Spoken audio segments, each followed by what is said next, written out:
Well, today we're going to talk about everybody's favorite topic, that being cattle call auditions. Yeah, get excited. How are you doing? Good morning. I'm Bill DeWeese, professional voiceover talent, voiceover coach, voiceover demo producer, and thanks for stopping by the channel. By the way, if you're new to this channel, take note that there are over, 1,200 videos here that answer a broad variety of questions that you may have regarding voiceover. It will answer questions that you don't even know that you have now, but will if you plan on pursuing voiceover as an income-producing endeavor, which I certainly hope you do. And the reason the existence of this channel is to help you make money, to be profitable as a voiceover talent.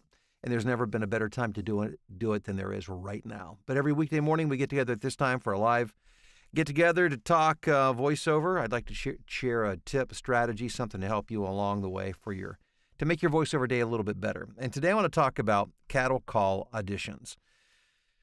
Let me just say this, first of all. If your primary marketing focus is cattle call auditions, and maybe it should be right now, maybe it shouldn't, we'll talk about more about that in just a moment. But if that is your primary focus and you plan on making that your primary focus forever and ever, that is a very long road to voiceover success. So let me back up a little bit and share a little bit about my story and what I've learned along the way and share a thought or two that I think will be of some help to you.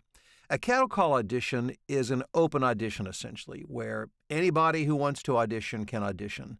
You see cattle call auditions like on the what we call pay-to-play sites like voice123.com, voices.com. There are other ways as well, where it's basically open. And it may be, they may shut it off after X number of people audition, but it could be anywhere from 50 to 100, a couple hundred people. And if you're doing it through an agency and that job's been cast through 50 different agencies across the United States and the world, you could be auditioning against thousands of other people, literally. So it's so regardless of how good you are, how experienced you are, it's a hard way. And not to say that you shouldn't do it. There's a place for that, especially earlier on in your career. I mean, that's the way I built my career early on, and that was through cattle call auditioning. And it took me 100 auditions to get my first job. You know, some people it takes far fewer, some people it takes far more. But over time, what you learn is you'll get a sense of the number of auditions that you need to do to get a job. And over time, that should get better. But even when you're at the top of your game, when you're doing open cattle call auditions, it's just, you have to do a lot of auditioning. And not that that's not a good thing, it's just that it's an exhausting thing. And it's not the most efficient way. Now, it's a necessary way early on. So once you've begun to develop your skills, not only as a performer, certainly as a performer, you have to be competitive in your auditioning, but in your editing as well, and processing your audio, and you know how to do all of that kind of stuff. That is one of the and you've got a good demo. You need a good, top quality demo to compete in that space. Then, you need to be cattle call auditioning, even if it means you're doing 20, 30 auditions a day. But keep this in mind.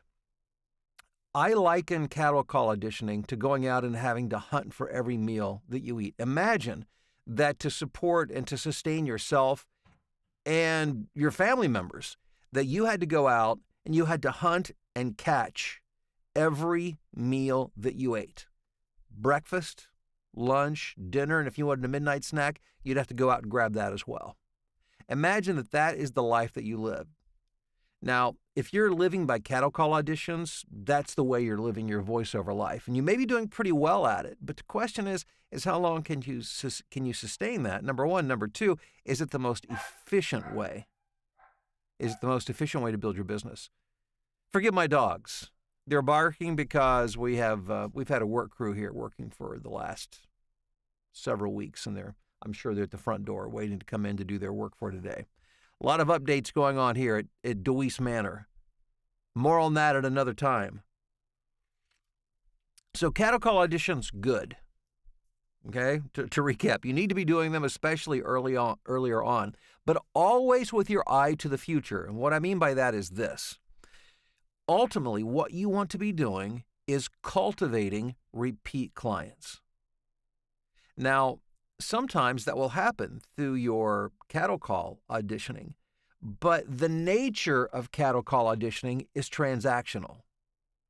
And a lot of the way clients will work is they'll just cast a job every time, throwing it out to the thousands of people, who are out there to see who they can get a new voice every time.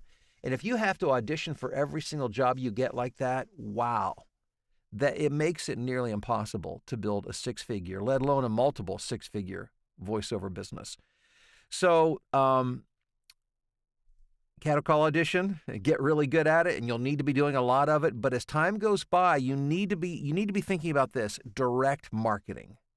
Direct marketing is where you want to be headed in your voiceover business, because direct marketing gives you direct access to the end client.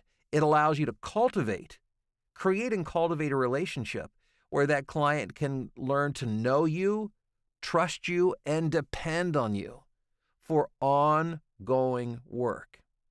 And so that's just something I want you to be thinking about. And if you're at a point where you're ready to really knuckle down and market like a pro and build a substantial voiceover income, I want to invite you to my next live voiceover training. It's coming up October the 24th, which, if my math is correct, and it is, it's 1 week from tonight, 8:00 p.m. Eastern Time will be the live. I'll be live streaming it, and you don't have to be there live. By the way, it will be. If you get the program, you sign up. And by the way, there'll be a link in the description below. There is one right now. You can go sign up for that. If you can't be there live, you'll have access to the recordings, and if you sign up for it, you'll always have access to it anyhow. So you can watch it as many times as you want.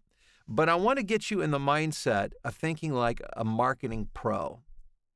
And there are people out there, I know there are people out there that make their living by just doing cattle call auditions. And a few of them are very successful at it. And that's what they do. They hunker down in their studio, and then they will just crank out a high volume of cattle call auditions every day. And that's great. But the question is how long can you sustain that? And does it allow you to optimize how much money you make as a voiceover talent?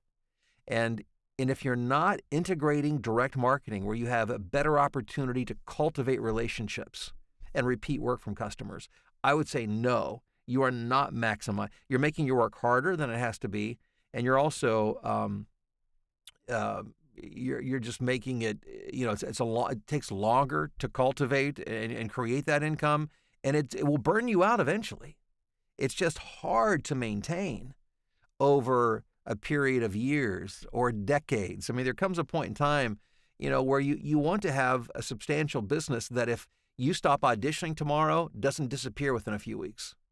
And if all you're doing is cattle call auditioning, that's the kind of, you're building a business without an extremely firm foundation, at least not as firm as it could be. And that's why direct marketing becomes so incredibly important. So make sure that you're at my next training on Tuesday. Just go below in the description and click the link.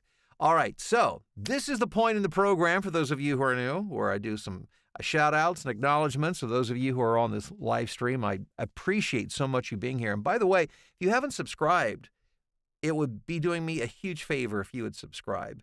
YouTube looks at that as a vote of confidence in the channel, and it gets them to promote it to more people who are looking for helpful voiceover information. So if you could subscribe, and if you like the videos, give them a thumbs up too, if you would. Let's see who we've got. We've got Rob in sunny San Francisco. What's up, Rob? Hey, Jolie, how are you doing?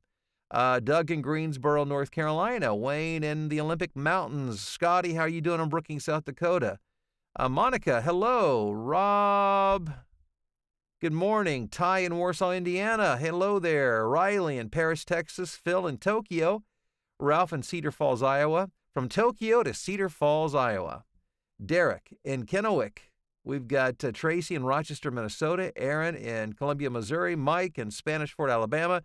Bill, Idaho. Sean, Lebanon, Pennsylvania, enjoying the voiceover blueprint and the journey. Sean, thanks for saying that. I appreciate that. The voiceover blueprint, for those of you who don't know, it's my voiceover university. It is my deep dive. It's not a course. It is a ongoing learning experience. It's not just transactional where I say, here's information, go learn. It's daily live mentoring and support and community and a chance to watch me as I work daily so I can show you how to do the stuff that you need to do in voiceover. So there's a link below where you can find out more about that as well. All my training resources below. Mark, top of the morning to you in Estes Park, Colorado. Julie in Hummelstown, Pennsylvania. Greg in Asheville, North Carolina. Tim in Altoona. Ron in Charleston, South Carolina. Corey, good morning from Janesville, Wisconsin.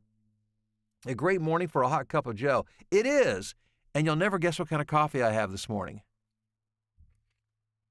Michigan Cherry, my favorite, as many of you know.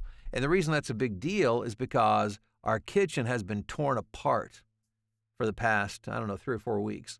And if you hear what sounds like a low-flying airplane, it's actually a sander upstairs. As the work continues upstairs, we have not had access to our coffee pot up there for the past 3 or 4 weeks. So we've been using our K-Cup thing, and I don't have any Michigan Cherry K-Cup. So anyhow, this is freshly ground Meyer Michigan Cherry coffee. It's a very exciting moment for me. We've got Matthew, good morning in Wyandotte, Michigan. Rob, what's up? Corey in Whitehall. Jack in Phoenix. Tess in Tequila, Georgia. Melissa, San Diego. Theo says, happy Taco Tuesday to all from the concrete jungle of downtown Chicago. Good morning, Theo. We've got Marie in Texas. Thank you for the tip on Automute blankets we'll be getting soon. Yeah, big fan of those Automute blankets. I used them in my closet upstairs in the bedroom closet when I was working up there because we had the entire basement was painted and recarpeted, and I had to take down my whisper room. But what you don't see right now is I have a Automute blanket in front of me. It does such a great job of picking up those reflections. I put one in front of me. But I like my Auralex acoustic foam. This is a high-quality foam. It works really well, but it also, I think, makes a better backdrop. I don't like that bright backdrop. I guess it's just personal preference. Maybe I'm just used to it. Rob, good morning to you. Glad to be back in the huddle. Home from Colorado, back to the booth. All right, Rob, get to work, man. Terry, good morning, Bill from Chilly Falston, Maryland. The coffee is nice and hot. Use all avenues of marketing to gain voiceover success. You got it. Marie says, it's really cool how you demonstrate the more you audition, the better chances you have at a job than only auditioning 2 or 3 times. Yeah, I mean, think of it this way. Let's say it takes you 100 auditions to get a job. Hypothetically, it may take you far less. It may take you more when you're first getting started, but let's say it takes 100 auditions. Well, how many auditions do you need to do a week to get a job? If you're working Monday through Friday, you need to do 20. So if you average 1 job out of every 20 auditions, you know you're going to book about 1 job a week or 50 jobs per year.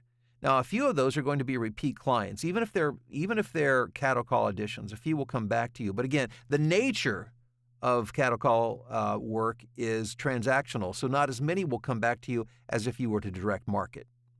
Rusty, good morning to you in Michigan. Dave in New York City. JR in Austin, happy Taco Tuesday to you, JR. Denise says hello from Long Island. Brad, good afternoon from South Africa. Hey, Brad. Dewan in New York City. Cattle call auditions. Well, you've got somebody's asking where are they at? Well, if you have an agent, that certainly would be cattle call auditioning. Online platforms like voices.com, Voice123. It's interesting too. The algorithms get changed so frequently on those sites. It's kind of like a moving target all the time, which makes it a little hard to keep up with.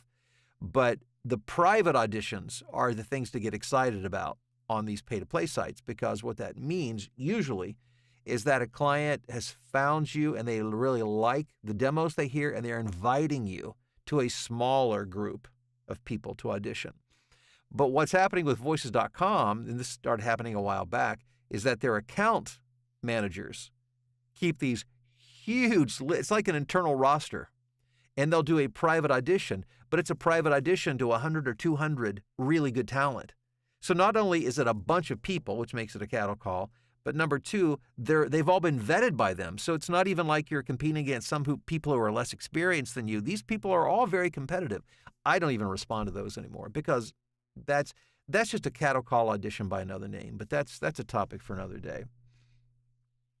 Phil says, I recently did a cattle call audition. They actually notified me that I wasn't chosen. They mentioned they had over 1,600 submissions. Well, first of all, Phil, the fact that they actually responded to you, wow, that's unusual. Most times the culture of this kind of thing is typically people won't respond. Sometimes they will. They'll let you know and they'll thank you, especially if they like your audition, and that might have been the case. They may have really liked it and will keep you in mind for future work. But listen to this again. They mentioned they had over 1,600 submissions. I don't care who you are or how good you are. What do you think your odds are of winning an audition in which 1,600 people auditioned? How many times do you think you would need to audition a day, a week, a year, a lifetime to land enough jobs to survive, to live on? It'd be virtually impossible. Mark says, hey, Bill, direct marketing just landed me a long-time deal with a casino group. Thank you for your constant inspiration and advice. Mark, yes, there you go. That's what I'm talking about. That's what I'm talking about. Sandra says, good morning from Dallas-Fort Worth. Wally, hearing you from beautiful Annapolis, Maryland. Let's see here. Nick, good morning from New York. Good morning, Amisha in South Carolina. How are you doing? Sandra in Worthington, OHIO. Galen, good morning to you in Cincinnati. Gregory, it's sunny in Ringgold, Georgia. Jack says, I'm right at the transition point of beginning direct marketing. Website is done, but I need to tighten up the demo before I jump in. All right, Jack, you keep moving forward. Love it.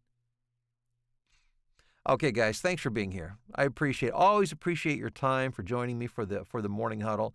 I hope you find these tidbits of information helpful. If you do, again, make sure you subscribe, give it a thumbs up. I want you at my training on Tuesday. Next Tuesday night, we're going to talk about direct marketing. We're talking about, and I'm also be giving you a broader view of marketing as well to help you to put together your marketing plan. If you want to have a voiceover business that produces income, you need a marketing plan. You need to understand these strategies. You need to be able to execute these strategies. Go below in the description, sign up. We'll see you on Tuesday night. Well, actually, and I'll see you tomorrow morning before then, but I hope to see you in the class on Tuesday. Have a great day.